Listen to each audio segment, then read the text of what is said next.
Hi, I'm Ryan Szymanski, curator for Battleship New Jersey Museum and Memorial.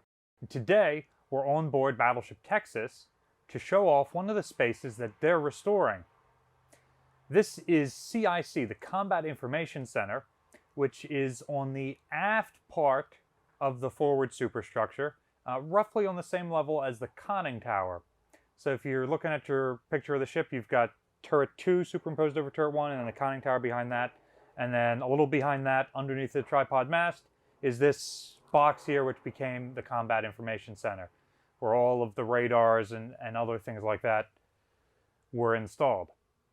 Like all museum ships, this space deteriorated over time, and so the staff here at Battleship Texas have done a tremendous amount of work to restore the space so that when they reopen to the public after their dry docking, it can be added as part of the experience. You're seeing the space very much as a work in progress, so there's still stuff missing.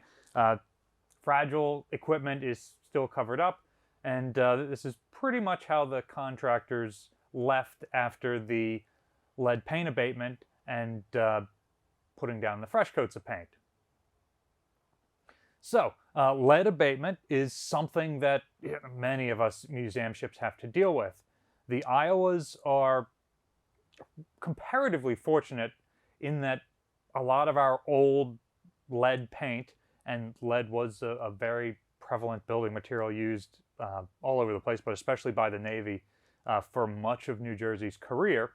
But by the 1980s, when the ship is being reactivated under the Reagan administration, a lot of regulations already existed concerning lead paint, so there was a lot of abatement done at that time, and they were not using lead paint as much. So we find many spaces on the ship when we're testing prior to chipping and painting don't have it, and we don't have to deal with it. Now, that is not the case on Battleship Texas. She was decommissioned shortly after the end of World War II and turned into a museum ship in 1948.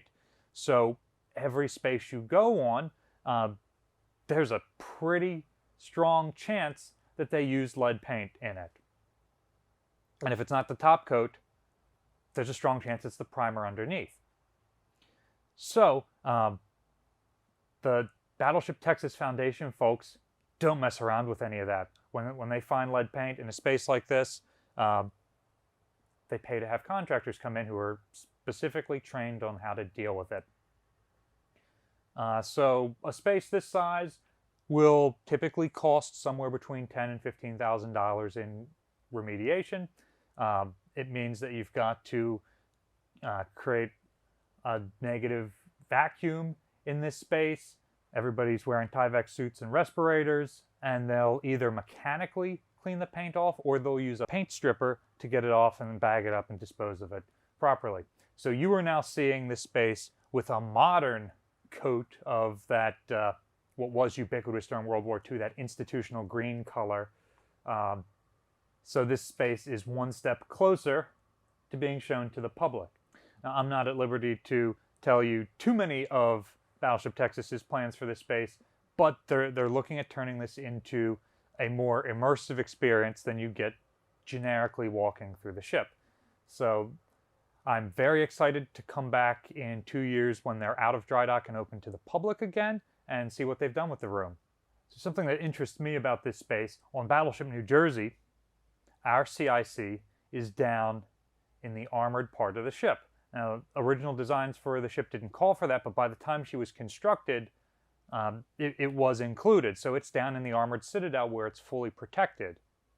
Whereas on Battleship Texas, this is retrofitted on during World War II, and so it is up in the superstructure.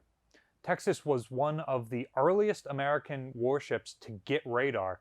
In 1940 and 1941, the first few sets of CXAM radars, an air search set with a range of about 50 miles on a good day, were installed on a couple of aircraft carriers like Yorktown and Enterprise, a couple of cruisers, and a handful of battleships, including Texas, which used to be part of the scouting force when the U.S. Navy had a single fleet.